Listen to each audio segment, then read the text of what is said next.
আরিফ সোহেলের মন্তব্য শুনি। আরিফ সোহেল ২ বছর পরে এসে কি মনে হয় যে কতটুকু আমরা পেলাম, কতটুকু পেলাম না? অনেকে বলেন যে গণঅভ্যুত্থান আসলে ছিনতাই হয়ে গেছে।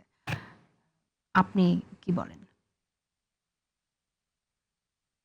ছিনতাই শব্দটা হয়তোবা একটু বেশি গুরুতর মনে হতে পারে। তবে যেটা হয়েছে সাধারণত যেটা বলা হয়ে থাকে যে বেহাত হয়ে যাওয়া, সেটা স্পষ্টত অনেক দিক থেকে হয়েছে ধরে নিতে হবে। এবং সাধারণত যখন গণ অভ্যুত্থান বা এই ধরনের বৈপ্লবিক পরিবর্তনের ঘটনাগুলো ঘটে এবং জনগণ তার নিজস্ব পলিটিক্যাল এজেন্সি বুঝে নিতে পারে না, তার দাবি দেওয়া যখন আসলে বাস্তবতায় হাজির হয় না, তখন খুব স্বাভাবিকভাবেই সেই সেই আবেদনটা, এই লড়াইয়ের আবেদনটা সমাজের একটা সুনির্দিষ্ট অংশই ব্যবহার করে ফায়দাটা তারা লুটে নেয়।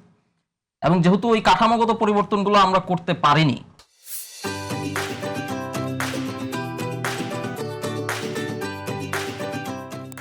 এবং কাঠামোগত পরিবর্তন করে জনগণের কাছে আমরা আসলে জুলাইয়ের যে যে দাবি ছিল, যে যে প্রাপ্য ছিল সকল, সেটা পৌঁছে দিতে পারিনি, স্বাভাবিকভাবেই এটা ভোগ করছে এখন সুনির্দিষ্ট একটা শ্রেণী।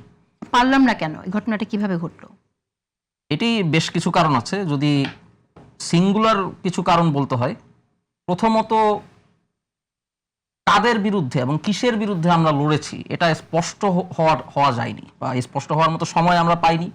আমাদের দিক থেকে, আমাদের বলতে সামগ্রিকভাবে বোঝাচ্ছি আর কি, এখানে সৈকত আরিফ ভাই আছেন, এখানে আপা আছেন, এছাড়াও আমরা যারাই ছিলাম, যেই মত বা যেই পথই হোক, যারাই জুলাই গণঅভ্যুত্থানে অংশগ্রহণ করেছিল, সামগ্রিকভাবেই দেখা গেছে যে আমরা লড়াইয়ের প্রতিপক্ষ করেছি স্পষ্টতই হাসিনা এবং তার রাষ্ট্রযন্ত্র এবং তার দল। কিন্তু এখানে রাষ্ট্র, দ্য স্টেট, এই স্টেট হিসেবে আমরা আসলে লড়াইটা করতে পারি নাই। দেখা গেছে যে হাসিনা চলে গেছে, কিন্তু হাসিনা যে রাষ্ট্রটাকে ব্যবহার করেছে, ওই রাষ্ট্রটা পুরোপূর্ণভাবে ওই রূপেই রয়ে গেছে।